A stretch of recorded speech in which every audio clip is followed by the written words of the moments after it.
Akibat pandemi virus COVID-19 yang semakin meluas dan berdampak luar biasa terhadap ekonomi dunia, sejumlah organisasi dan negara ramai-ramai mengajukan gugatan hukum kepada otoritas China tempat virus ini berasal. Nah, lantas seperti apa detailnya kita akan simak dalam serangan gugatan COVID-19 untuk China. Kita mulai dari negara dengan jumlah kasus dan angka kematian akibat COVID-19 terbanyak di dunia, yaitu Amerika Serikat, di mana ribuan warga Amerika Serikat di negara bagian Florida telah menandatangani class action meminta kompensasi dan pertanggungjawaban dari China atas pandemi COVID-19. Tercatat sudah lebih dari 5.000 warga AS yang tergabung dalam gugatan ini. Nah, Berman Law Group menyatakan bahwa gugatan berisi permintaan ganti rugi miliaran dolar Amerika Serikat untuk mereka yang menderita kerugian dan kematian atas kegagalan China menghentikan penyebaran virus ini di tahap awal. Kemudian gugatan action class juga diajukan oleh salah satu pebisnis di Las Vegas yang meminta ganti rugi miliaran dolar Amerika Serikat akibat pandemi ini. Nah, gugatan ini mengklaim bahwa pemerintah China telah menutup-nutupi pandemi corona pada awal kemunculannya sehingga virus corona menyebar ke seluruh dunia. Nah, China dituduh telah mengintimidasi dokter, ilmuwan, dan juga jurnalis untuk menekan informasi terkait COVID-19 dan membiarkan virus ini menyebar dengan cepat. Kemudian, tidak hanya itu, organisasi yang berbasis di Washington DC, Freedom Watch juga mengajukan gugatan class action dengan tuntutan sebesar 20 triliun dolar Amerika Serikat atas tuduhan China menciptakan coronavirus sebagai bioweapon atau senjata biologis. Kemudian, sebagai informasi di AS, tuntutan tidak hanya dilayangkan kepada China ya, tapi juga kepada Organisasi Kesehatan Dunia atau WHO yang turut digugat melalui class action di New York, dan WHO ini dituduh telah melakukan kelalaian besar dalam menanggapi pandemi virus corona. Di antaranya adalah gagal mengumumkan pandemi secara tepat waktu dan gagal dalam memantau respon China terhadap wabah ini. Kemudian kita lihat di slide berikutnya, di belahan dunia lain gugatan class action untuk otoritas China juga dilayangkan oleh LSM dari Israel, yaitu Syurat Hadin. Nah, alasannya ini adalah sama begitu, yang menganggap China ini lalai dalam membendung wabah dari COVID-19. Kemudian melansir dari Newsweek, setelah diajukan gugatan, Israel ini akan bergabung dengan setidaknya 4 tuntutan hukum di pengadilan AS terhadap China. Nah, kemudian nanti jika gugatan ini telah diputuskan, maka China wajib membayar sekitar 6 triliun dolar Amerika Serikat atau setara dengan 90.000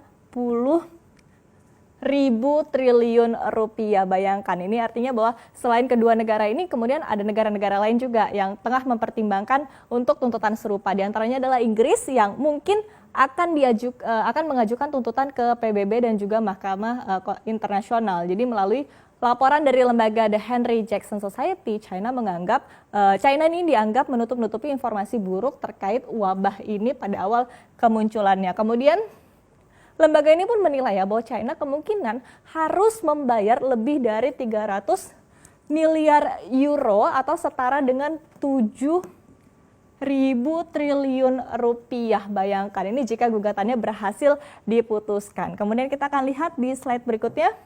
Mesir juga rupanya tidak ketinggalan, di mana ini seorang pengacara yaitu Muhammad Talaat juga mengajukan tuntutan senilai 10 triliun dolar Amerika Serikat kepada Presiden China Xi Jinping akibat pandemi ini. Jadi Talaat menuduh China telah menghasilkan virus COVID-19 sebagai senjata biologis. Talaat juga mendesak Presiden Mesir yaitu Abdel Fattah el-Sisi di media sosial untuk menangani kasus ini dan membentuk komite pakar hukum internasional. Kemudian selain Mesir, ada juga India yang juga tengah menyeret China ke pengadilan internasional. Jadi India meminta kompensasi dari China melalui pengaduan kepada Dewan Hak Asasi Manusia PBB. Meski sebetulnya tidak disebutkan ya berapa angka kompensasi yang diminta oleh India, namun lembaga dari Equate Ratings and Research Ltd memperkirakan bahwa India dapat kehilangan sebesar 98 miliar dolar Amerika Serikat akibat lockdown ini, dengan rata-rata kerugian mencapai 4,6 miliar dolar per harinya. Kemudian kita akan beralih ke Jerman, kita akan melihat di mana sebuah surat kabar di negara ini bahkan telah mengajukan tagihan kepada China ini sebesar 130 miliar euro atau sekitar 2.191 triliun rupiah akibat kerugian yang dialami oleh negara ini akibat COVID-19. Kemudian Kita lihat di slide berikutnya nih, menghadapi tuntutan yang bertubi-tubi khususnya yaitu tuntutan dari Amerika Serikat, China pun rupanya angkat suara. Jadi juru bicara Kementerian Luar Negeri China yaitu Geng Shuang ini menilai bahwa serangan tuntutan terhadap negeri ini tidak akan mampu mengembalikan waktu dan juga nyawa akibat COVID-19. Geng ini bahkan merayu Amerika Serikat dan mengatakan bahwa masyarakat AS ini harusnya dapat melihat jelas ya bahwa China bukan musuh mereka. Ia pun berharap agar orang-orang di AS ini dapat menghargai fakta, kemudian juga sains dan konsensus internasional, serta berhenti menyerang dan menyalahkan China atas pandemi ini. Nah, kemudian yang menarik, China bahkan berbalik menyerang AS gitu ya, dengan mengingatkan bahwa China tidak pernah meminta ganti rugi kepada Amerika Serikat atas penyebaran virus H1N1 ataupun juga flu babi pada 2009 lalu yang menyebabkan ada 200.000 orang meninggal dunia. Bayangkan betapa bertubi-tubinya gugatan yang dilayangkan ke China. Meski sebetulnya di satu sisi yang perlu kita ingat juga bahwa China ini juga turut dirugikan ya akibat pandemi ini, mengingat bahwa angka kematian yang tinggi dan juga ekonomi China pun babak belur akibat COVID-19. Nah, lantas menurut Anda di tengah kondisi seperti ini, pantaskah gugatan-gugatan ini dilayangkan ke China?